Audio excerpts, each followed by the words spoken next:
switch to talking about a bit further in the future, so looking at future trends that are a bit further out. So one of the ways that we're looking to exploit the ability to work different satellite sensors is actually to start exploiting radar satellites and optical imaging satellites as part of the same constellation. So we are working with a Canadian company called Earthcast, and we're looking to develop a 16 satellite constellation. Those 16 satellites will be 8 radars and 8 optical spacecraft, and we're looking to operate them in pairs, so 8 pairs in which the lead satellite will be a radar satellite, and the satellite that follows closely behind, a minute or two behind, will be an optical satellite. And we're looking to station those 8 pairs into 2 orbital planes with 4 pairs in each plane separated by about 90 degrees to give very frequent revisit over different places on the surface of the Earth. The lead satellite, the radar satellite, will also carry sensors that will allow it to more effectively cue the optical satellite that's following it. So the radar satellite will have an AIS receiver to pick up the automatic identification system transmissions from large ships, and it'll also have a cloud detector, a low resolution optical imager, which will determine where the clouds are and then pass that information through an inter-satellite link to the optical satellite that's following, with the idea that the optical satellite will not waste time imaging the tops of clouds. It'll be able to identify the gaps in the clouds and then look through those gaps to get more frequent imagery of what you actually want to see, which is the Earth's surface below you. I mentioned that we have the ability to put ears on spacecraft as well, and this is another area that is likely to develop in the future. SSTL has been involved in a couple of missions for France called Cerise and Clementine, which flew some experimental radio frequency receivers in the past. But as terrestrial technologies are developing, we're able to potentially put very capable software-defined radios onto our spacecraft in the future and monitor a whole range of frequencies, which will allow us to identify sources of interference and improve capabilities like search and rescue for people down on the surface of the Earth in the future. Another trend that I think we're likely to see develop over the next decade or so is a much greater exploitation of orbits below 500 kilometers altitude. Historically, space has been expensive, so if you've developed a satellite system at considerable expense, you've then paid a lot of money to buy a launch vehicle to put that in orbit. You really want the satellite to be able to operate for at least 5, if not 10 or 15 years in order to recoup the costs that you've actually laid out to buy the mission in the first place. But if you compare that situation to, say, buying a mainframe computer, you might choose to do software upgrades on a mainframe computer. You might try and keep it working for 10 to 15 years. But if you look at, say, your laptop or your PC at home, it's a very different situation. You would expect that piece of hardware perhaps to last for about 5 years, by which time, by comparison to the machines that are in the shops, your computer will look quite antiquated. It'll have a very small memory, it'll have a low processing speed. If that particular piece of hardware stops working, you probably don't go out and do a software upgrade to it. What you would much more likely do is go out and buy a new machine because it would have a lot more capability. The same sort of situation is now starting to happen with satellites. It's much more common now to have a satellite operating in low Earth orbit for, say, 5 years, and then replace it with a new, more capable design. That opens up the opportunity to use lower orbits. The large mainframe satellites have typically had to go to 600 or 700 kilometers altitude in order to give them the sort of 10 or 15 years lifetime that their operators were looking for. If you come to lower orbits, you definitely see more drag from the upper atmosphere. And so even if you carry a reasonable propulsion system, you're probably only going to see, say, a 5-year lifetime. But if you have what might be described as a relatively disposable satellite asset, that's not a problem. So what sort of advantages do you get if you start operating at 500 kilometers or below? Well, a launch vehicle can deliver more mass to that sort of orbit. The lower you go, the larger your effective payload is from your launch vehicle. You can improve the resolution. You are physically closer to the target locations below. So if you've got an imaging sensor and you apply Rayleigh's criterion, you can see that you're going to get a higher spatial resolution from your sensor. The alternative way of taking an advantage from being closer to the Earth is that rather than changing the spatial resolution, you could just deliver the same resolution but with a rather smaller sensor. If you're doing radio-based observations, if you've got a radar or a radio receiver, you're much closer to the Earth and the link budget is easier to satisfy. And there are certain missions, such as the GRACE mission that was flown a little while ago, where you have to be in a low Earth orbit to generate some particular data sets. The GRACE mission was designed to measure the gravitational field of the Earth, for example. Counterintuitively, you potentially also get larger fields of view for your satellite. You might assume that as you got closer to the Earth, you would see a smaller and smaller footprint on the Earth's surface. But actually, if you have a maximum slant range that your satellite can operate at, i.e. a maximum distance between the satellite and the ground where you meet some resolution criteria, if you get closer to the Earth, you can see that that slant range, that maximum slant range, actually covers a bigger footprint on the surface of the Earth. So you actually get access to more of the ground at a given resolution as you come to a lower orbit. And finally, if you do come to an orbit below 500 kilometers, there is very little chance that your hardware will survive for anything like 25 years. As a result of the natural drag that you'll see. So the satellite will re-enter and there's no requirement to carry additional fuel to do a deorbit maneuver from 600 or 700 kilometers at the end of life. There are a whole range of technologies that we're exploring at the moment to enhance satellite capabilities in the future. Some of them are listed on this slide. We're looking at zero-geo glass mirrors, which are potentially very stable to any thermal changes that you might see. That gives you a better quality image.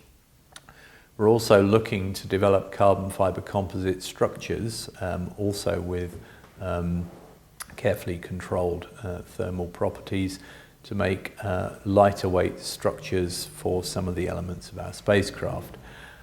We have traditionally used aluminium boxes on our satellite designs, and we'll continue to do that because of the radiation protection that metal boxes provides, which you don't get from carbon fiber.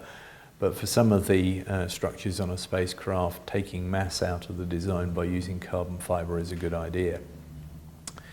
We continue to track the developments in CCD and other detectors, which are becoming far more efficient. One of the major revolutions in both Earth imaging and astronomy has been delivered by the improved efficiency of CCD detectors. Earlier in the presentation, I mentioned that gallium arsenide is providing higher efficiency solar cells, and gallium is a good element also in gallium nitride amplifier components, which are making more efficient radars a possibility. Historically, we've used various horn-type antennas, but we're increasingly looking at exploiting the ability of phased arrays to generate electronically steered beams to both operate radars without having to mechanically steer the spacecraft, and also to generate higher data rate downlink beams to our ground stations.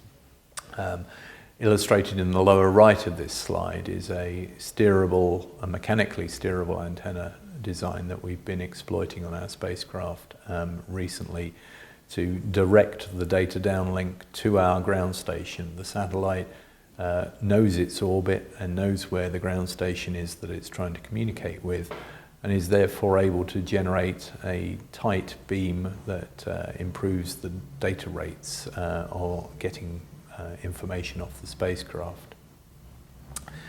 We're looking to put enhanced memories on our spacecraft in the future. Again, we're taking data or components that are developed for the terrestrial microelectronics market, and they're getting larger all the time. And one of the other mechanically related pieces of research that we're doing is looking at our wheel designs. One of the things that we've discovered as we've pushed to higher and higher resolutions is that it is possible to excite vibration modes in the spacecraft structure when you run the wheels at certain speeds. So one of the pieces of research that we're doing in collaboration with the University of Surrey is to look at magnetic levitation of wheels, which would potentially reduce the vibrations that they generate. We're also looking at another range of candidate experiments for a future technology demonstration mission. We certainly want to start demonstrating inter-satellite links, both between spacecraft in low Earth orbit and to data relay satellites in higher orbits. We're looking at moving into the Ka band as part of a general move to higher frequencies in order to find higher bandwidths and hence higher data rates. We're looking to develop a new set of avionics, which we're calling Fireworks, which is based around a series of high-end microelectronics components. And we're looking at silicon carbide mirrors as another way of developing improved camera technology in the future. We want to do more. We might even move as far as the shortwave infrared for ship and earthquake detection. And we're looking to combine various boxes of electronics on our spacecraft to save space, so the onboard computer and the data recorder might find their way into the same box of electronics on a next mission. One particularly interesting technology is electro and thermochromic materials. These are materials where if you change the temperature or the electrical charge on them, they actually reflect light at different wavelengths. So essentially what you have then is the possibility of a solid state radiator that you could change the color of in order to affect its reflectance properties. And that has some particular attractions for solid state thermal control of spacecraft rather than having to rely on things like heat pumps and other methods of moving the heat around in a spacecraft. And we would also like to do formation flying experiments. So TDS-2 may not just be a single spacecraft, it might actually be multiple spacecraft working together. So we might have a formation flying experiment that is designed to look at a concept a little bit like the one shown on this slide for the future. There are various things that you can do with formation flying spacecraft. You can essentially operate an interferometer-like device if you know the intersatellite separations. And in order to do this, you might want to fly a group of relatively similar spacecraft. If you do an experiment such as the one illustrated in the upper image here, the two spacecraft will have a different ballistic coefficient and so would tend to drift apart as a result of responding to the drag that the Earth's atmosphere creates in a rather different fashion. What you'd prefer is a group of relatively identical looking spacecraft as illustrated in the bottom image, where all the satellites would tend to want to respond to the drag in the same way. And an even further out concept might be the idea of demonstrating power transmission between spacecraft. There are techniques potentially involving either lasers or microwaves that might allow you to collect power on one spacecraft and then transmit it to another spacecraft. Candidate receiver spacecraft could be one that's in the eclipse shadow of the Earth, where it's not seeing power from the sun. You could enable it to work more effectively by transmitting power to it from a satellite in higher orbit, which is still illuminated. And conceivably, if you're trying to put logistics in place to support a lunar base, one of the difficulties of operating on the moon is that you could end up having to withstand a lunar night, which, if you think about the lunar phase cycle, is about 2 Earth weeks long. It would potentially be a very good thing to have space-based power that could be beamed down to a lunar base to support it during those conditions. I want to conclude by talking a little bit about risk and resilience. We are increasingly reliant on satellites for our daily lives. Communications, navigation and surveillance are all used to support things that we do on a daily basis. And those satellite systems, things like GPS for example, are part of our critical international infrastructure, not just our critical national infrastructure. But the natural hazards and the man-made threats to space systems are increasing. Space debris is amongst the essentially natural hazards in the sense that it's not targeted against any particular spacecraft, but we're also seeing an increasing military interest in weaponizing space and actually putting up systems that could hold other satellites at risk. And this is the rather long and slightly depressing list of hazards and threats that spacecraft face at the moment. I don't propose to talk about all of them, but the point about this slide really is it's quite a long list and there's quite a lot of things that we have to worry about. The encouraging news, if there is encouraging news here, is that there's also quite a long list of things that we can potentially do to make the situation better. So we can put in place organisational changes, we can work in alliance with other nations so that if our particular satellite isn't working, perhaps we can rely on an allied satellite instead. We can make changes to the architectures. We can use novel orbits rather than relying on a single orbit type that might be subject to a significant flux of orbital debris, for example. We can make modifications to the designs of the satellites themselves, so we can incorporate more protection against micrometeorites, for example, in terms of hardening. And there are a lot of other techniques that you can use to make an individual spacecraft harder. You can also change the concept of operations. If you are aware that a particular threat is being mounted, you can change the way that you operate the satellite so that you don't expose it to that particular threat over certain parts of the Earth.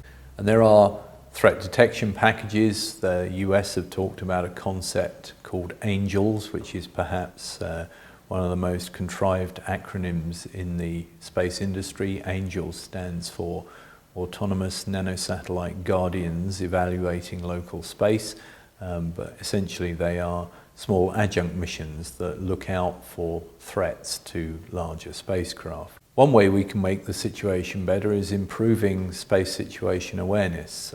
In particular, it would be good to enhance the tracking capabilities of the space situation awareness assets to detect smaller pieces of debris. At the moment we can do 10 centimetre sized objects. We think there's a large population of objects down to about 1 centimetre in size that we ought to be concerned about, and if we can do that, it would be good. Before I move off this slide, one other thing that it's worth emphasising is that space systems are indeed systems involving not just satellites but also elements on the ground, and improving the physical security of ground sites and having multiple locations from which you can command your satellite assets is also a source of increased resilience. Where I think we need to end up is with a system of space traffic control, where we are able to track smaller objects, reduce the size of the error ellipsoids around those objects, which is what's illustrated in the picture on this slide. In order to do that, we need to track objects more frequently. One of the significant sources of uncertainty about the position of an object in orbit around the Earth is the amount of drag that it's been exposed to, and the drag varies in accordance with the solar cycle. So more frequent coordinated tracking from different locations around the globe is the way to reduce those error ellipsoids. We need improved space weather monitoring. We would like to have more warning of potential hazardous coronal mass ejections from the sun. And finally, we need to do more tracking from orbit to actually get over the limitations for optical tracking of the day-night cycle and cloud cover, which obviously affects the amount of telescopic tracking that you can do from the Earth's surface. And this is one candidate type of mission that you might wish to put in low Earth orbit to track other objects, particularly in geostationary orbit. This is a satellite called Sapphire that was developed for the Canadian Department of National Defence, and it's a satellite equipped with a telescope, but this time looking up rather than down, in order to track objects in geostationary orbit and measure their position. One other thing that we might need to provide additional protection is for the radiation environment. That might be enhanced by a major solar event. We don't want our space components to suffer radiation damage, and if it becomes impractical to shield particles using physical means like metal boxes, perhaps we could generate a plasma field around our spacecraft held in place using a magnetic field. Now that might sound a little futuristic, but actually Rutherford Appleton Laboratory in the UK are also already testing a device they call Mini-Mags, which is a mini magnetosphere. A magnetic field holds a plasma in place around a spacecraft, and that plasma provides protection against the incoming particles which struggle to break through the plasma sheath.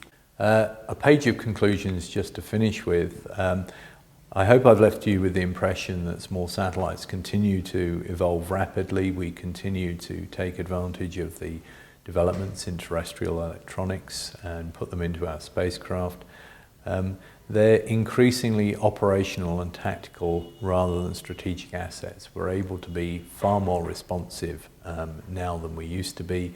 So area coverage rate and timeliness are increasingly the parameters that people choose to use to measure the capabilities of satellite systems. It's not all about the spatial resolution of your imager anymore.